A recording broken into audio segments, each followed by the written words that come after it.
It's such an honor to be here. So, just in my journey, I've learned a couple of things about personal branding. And not just personal branding, but branding yourself within a brand, I think is more so where I wanted to talk. So, one of the main things that I like to say is be a partner and not just an employee. And I think that that really embodies the overall concept of branding yourself within a global brand. So, in that, I like to say, ask yourself, what are my corporate and personal brands? Because there's two different vehicles of brands. So, in that, so what is your company known for? I think that's the number one thing when you're thinking about branding yourself within a corporation. You have to really understand your corporation. And that's, you have to understand the history of the corporation and also where the company is planning to go in the future. Because we know, just for example, with my company, CRH, where we were is not necessarily where we plan to be in the next 10 years. So if I want to really sustain myself as a brand within that corporation, I have to do my history, do my research on the history, and also do some projections on where the company is going in the future.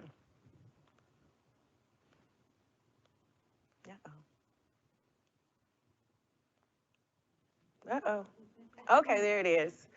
Uh, in that, I also like to point out what are your personal traits, your hobbies, your interests. These are things that I had to take a self assessment of myself. For example, I've always been active in the community. I like to share that I am a person that, came from Title I schools in, Detroit, Michigan during a very difficult time in the 80s. I won't give you guys too much of the timeline there, date myself. But, I've always had a heart for community service. So in myself deciding what my personal brand was going to be within my corporation, I took an assessment of the things that I naturally did, such as, my hobbies, my interior design, my arts, and all of those things, and how I could create a brand roadmap for the things that would connect from my company's brand and that parallel to what it was that I want, how I saw myself as a brand, if that makes sense.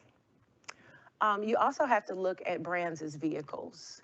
And I think that that was one of the main things that I learned is that the corporate brand is a huge vehicle. Actually, it's multiple vehicles.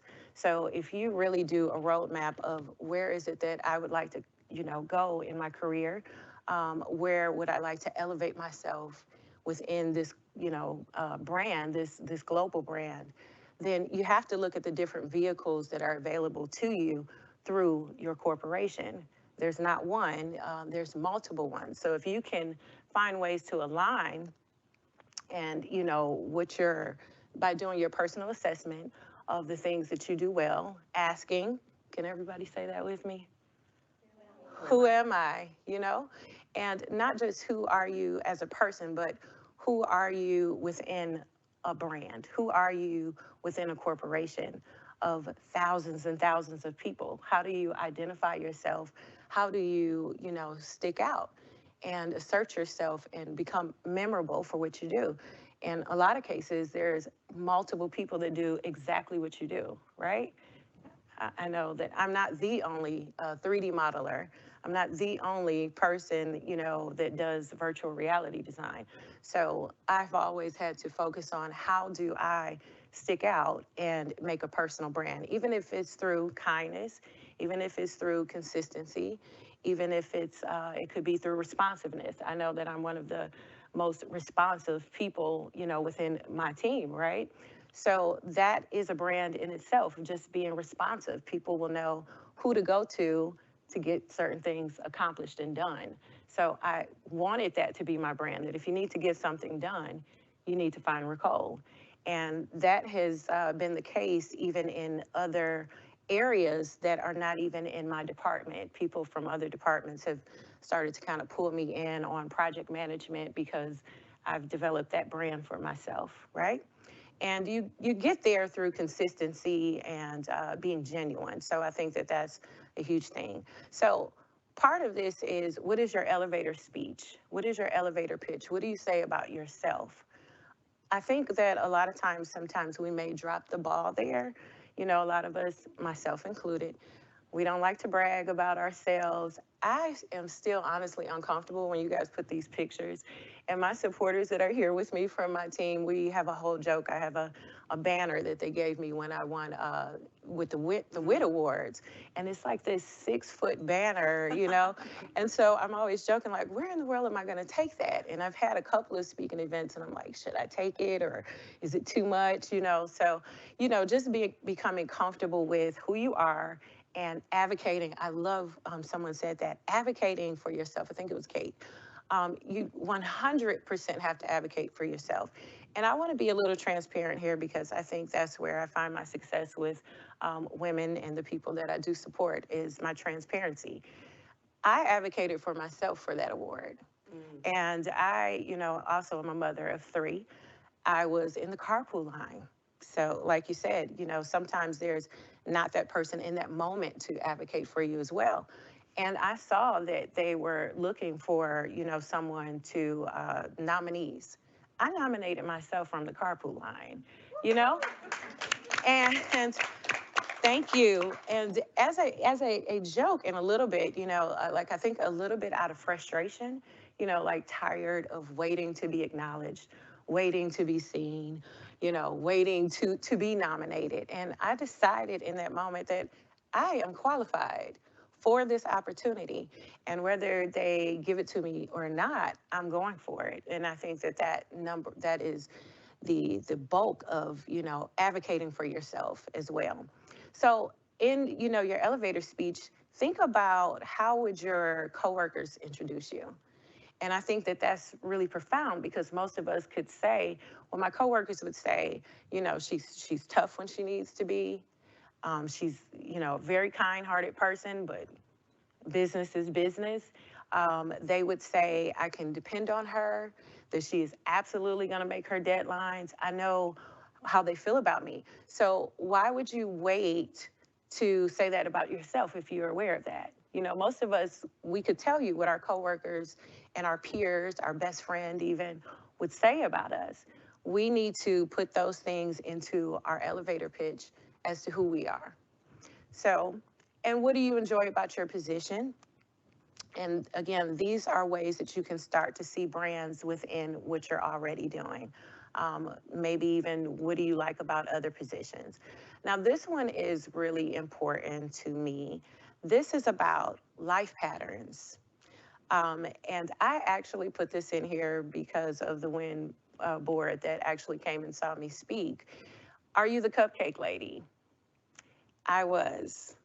So in here, there's a terminology called Gestalt. I hope I'm saying that right, which is a German word for pattern and shape. And it basically talks about the psychology behind the idea of a sort of picture that the different parts produce a whole. So it's almost like what you see here, the fractal pattern. It's broken up pieces, but it forms one overall image. And are we sending mixed signals about our goals? Now, this is something that's really convicting, I'm sure, to a lot of us. It still is for me, and I'm on the panel. So I constantly ask myself, am I sending a mixed signal about what my goal is? Now, the cupcake lady, when I first started with the corporation, I did everything that I thought I needed to do to excel in the company. So anything they asked me to do, anyone asked me to do, I pretty much tried to say, yes, I'd love to, whether I hated it or not. I said, sure, I'd love to, because I thought that that was going to give me leverage. And after 3 years had passed, and I was still in the same position, and had, you know, was still literally the cupcake lady. The cupcake lady was the person that carried everybody's birthday in our whole marketing department. Can you imagine how intense that was? That was a job in itself. Constantly monitoring whose birthday is coming up next week, That was an everyday situation, depending on how large your marketing department is. And not only that, I was responsible for collecting the money and going out on my lunch break to buy cupcakes for whoever it was, for the whole department. This was something that was almost an everyday thing. And I thought that by myself saying, sure, I'd love to, even when I should have said, no, actually, I have a lot of deadlines. Actually, I got to get these things accomplished today, because that was the brand that I really should have been portraying.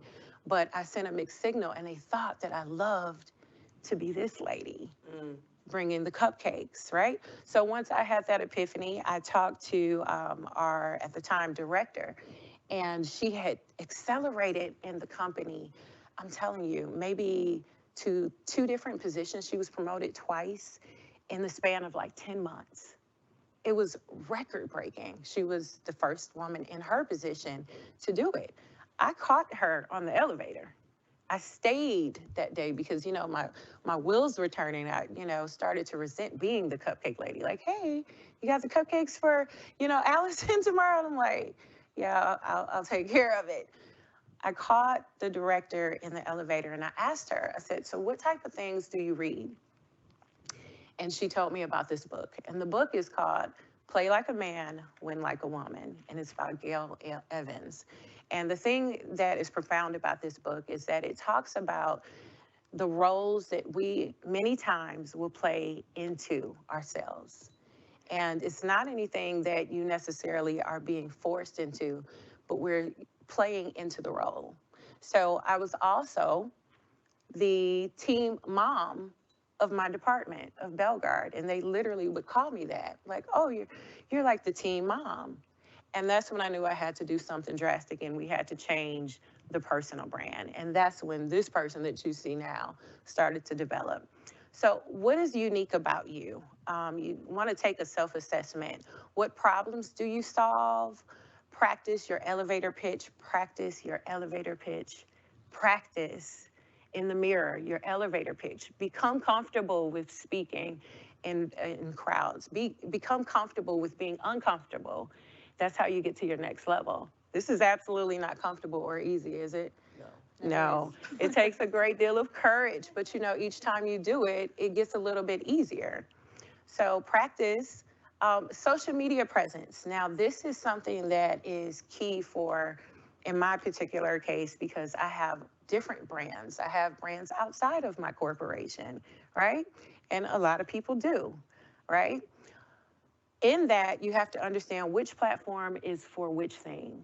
So my LinkedIn platform is, business. There's not a whole lot of personal things that you're going to get on there. I may give you my feedback on business initiatives, but honestly, you're not going to see my children on there. That's just me personally, because I didn't want to be the teen mom. So I'm not going to promote that on that particular outlet. So I leave that, the super mom, the, head of household mom, that's for Facebook. Facebook is kind of still like the big family reunion. So understanding your personal brands and, coworkers that are like family as well, may follow you there. So understanding your social media brands. Define your content. This is key. And your character that you wish to promote as it aligns to your brands, right? So as it aligns to, in this case, your corporate brand. What do I mean by that? So my company is known for outdoor living. We're known for architectural products groups. We're known for elaborate trade shows.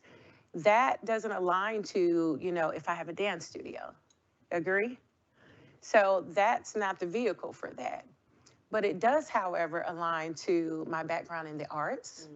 It aligns to my business, background. It aligns to the design background that I have.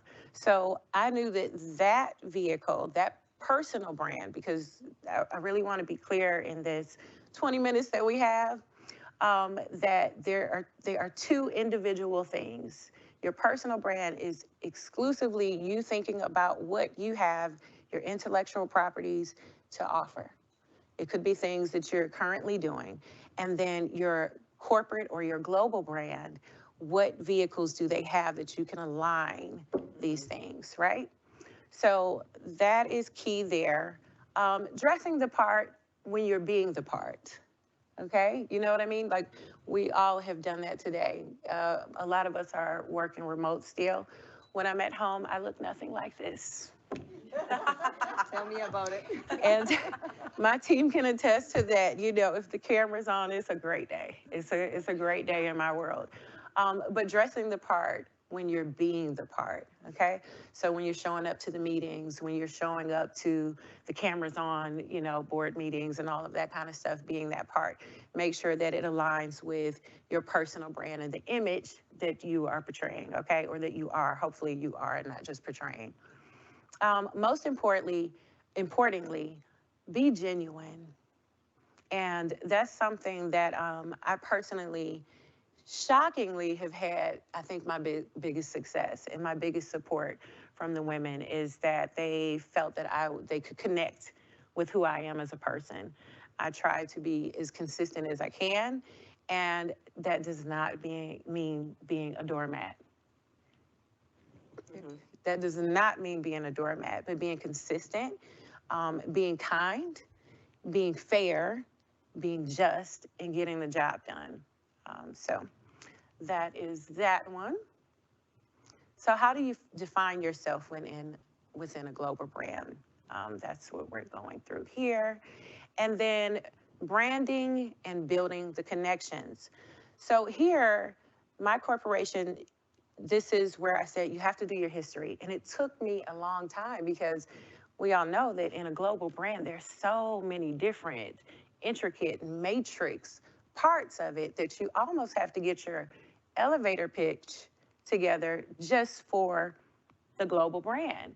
You know, when someone asks you, so what does NCR do? What do you guys do there currently? Can you explain that to me without over explaining, where I can leave the situation and understand what your company does, right? So I know that with our company, we specialize in architectural building products group. We're known for concrete railings and holdings, just really doing your research, you know, and putting all of these things together. This is the outdoor living sector, and how can both you and your company benefit from the intellectual property? Because it's not one-sided, ladies. You should absolutely benefit from aligning your personal brands with your corporate brands. And if you do it right, you 100% will. You understand what I'm saying? You know, it makes sense. Um, so within that, CRH, I had to understand what CRH meant, and not only CRH, but what Oldcastle meant, and not only what Oldcastle, but the different sides of Oldcastle, and then the different sides of Bellegarde, and all of these smaller brands that I could get my elevator pitch together, where I could sell what my company does in a way that people could receive it and give them information. So I wanted to share this with you guys, this moment. This was an amazing moment with Wit. They have been one of the biggest global brands that I have been privileged to be aligned with. Actually, I think I'm sitting here on this panel today because of Wit. That they said, hey, yeah, you can nominate yourself. We want to put you in 2 categories. If you'll accept. I was like, oh, let me think about it. Let me see, of course. So in that, identifying the brands, it expanded for me. And even before that moment, you know, I went to, you know, just leaving Michigan at 17, you know, with literally 1 suitcase. I told my aunt, oh, I'm catching a plane. I saved the money. I got 1 suitcase. I'm good. You know, I'll get there. So the motivation is a brand, right? Higher education is a brand. What else do we have here? The Art Institute, of course, art and design. That's a brand. So I really started taking an assessment of the different things that I can do. When I started Coco Lynn Designs, and that was my first company that I started back in 2005. I also had a baby that same year. I knew that that was an entrepreneurship brand, right? So now we can align that. We can speak on different, platforms for the corporation and talk about things like we're talking about today from those aspects. And was it easy? Does anybody think it was easy? It wasn't easy. Does anyone think it's easy now? It's not, but you just keep going. And then when I went to Chattahoochee Tech for drafting technology, because we also have to make sure that we're staying competitive in our industries. And I went back onto the technology side because HGTV had come out, and then there was decorators everywhere I turned, and I couldn't get a design job to save my life. And also becoming the first woman, which I'm very proud of Belgard Design Studio. I knew that that was a brand for women empowerment. I knew that women wanted to be mentored. They wanted to understand, how did you do it? And like, Kate also said, I take a lot of pride in being a mentor. It's one of the greatest ways to give back. So I think it's really important. And of course, the women in technology, that's a huge brand in itself. And of course, I have a robotics club that I started this year in the name of my sons, and charitable causes. That is a brand.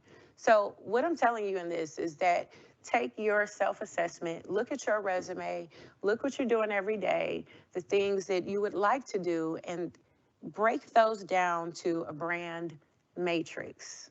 Okay? Make a map of how you can align these things to the vehicle that you're in. And also, this is huge, finding your allies and building your alliances. That has been, you have to think, I wasn't able to sit at the tables that these people that I have up here were able to. So the first person is Jenny Nail. She is the lady who I was telling you about that gave me the book. She made VP, I think, within the first year of her working at the company. So I definitely tracked her down. I definitely told her good morning probably 3 times a morning. So much to the point where she said, Ricole, I just feel like every time I turn around, you're just saying good morning to me. And I was like, yeah, because I'm picking her brain. But at the same time, when the initiative came to her table we need a designer, and I had prepped her. I was like, hey, I want to go out for this. If it comes across your desk, will you support me? She 100% did. She signed off on that. And when I needed miracles to happen, who do you think I went to? I went to the VP of marketing. I said, hey, I need 20 chandeliers, by this trade show. And I know you showed me this like a year ago. Did that deal go through?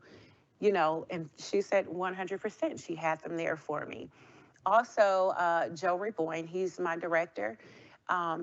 Phenomenal ally. He was the one who actually looked at what I had been earning, because I was absolutely underpaid for a long time. Let's just be honest. And he looked at that and apologized. I had never had that happen to me. But he also has, I think, like 6 daughters or something like that. So it really connected to him, and it meant something to him that he advocated for me before I'd even advocated for myself. So just to show you the power of having allies, that's a perfect example. Heather Cook, she's the art director. So she knew that they were going to outsource for a designer.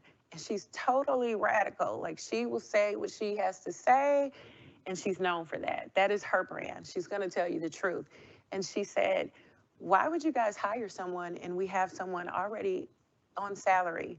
And that's what she does. She was the reason that they started to see me as a designer. She was the reason that I got the biggest trade show in North America, excuse me. So, and then Devon Janner, who's no longer with our company, but we should just all give him a round of applause, because listen, when I tell you, if you ever come across him, you should go follow him on LinkedIn. However he can support you, he will. He made sure he came over to my department, and he was at the time a big, higher up in CRH. He came over and I said, do you want to get a conference room? He's like, no, we're going to sit here and talk. I want them to see that I'm here to see you. Do you know the impact of that? For someone at the time who was considered more of an entry level, and you have a leader from the highest level of your corporation come over to speak to you and offer you opportunities. And then my beloved, my Mosaic ERG group, who they are a whole sisterhood. And I believe that, any kind of employee resource group, it really should be, you should have that intimate connection with each other. You should really support each other. They're here, they got up the same time that I did, probably 5 o'clock this morning, just to sit in the audience, to be a face that I can look out and smile at. And I thank you all for that. So that's a great book, Finding Allies, Building Alliances. And as we conclude here, this is a little more difficult than I thought. I know. The I'm buttons sorry. sometimes. Tech, okay, there it goes. Okay, so you see my car here. You see, that my vehicle is Belgard, right? And so that's exactly how I want to kind of leave you all with that. And these are some of the brands that I mentioned. In the middle, you'll see me there. That's my first trade show. That's one of the booths that made me a little bit famous in the company. I don't think they knew that I had the sauce the way I did with the design until then. But and then Coco Lynn Designs, J-Bro Robotics, which is named after my sons Jacob and Jordan, that I do in Title I schools, which is probably the most challenging thing that I've ever done, is working with kids. They are brutally honest, let me tell you. And becoming a partner in education. Let me start pressing the button early so it'll work. Okay. So lastly, I just want to end on that. I think I did pretty good on timing. I just want to say thank you again to NCR and Win. Keep up the good work. This is just such an honor to be here.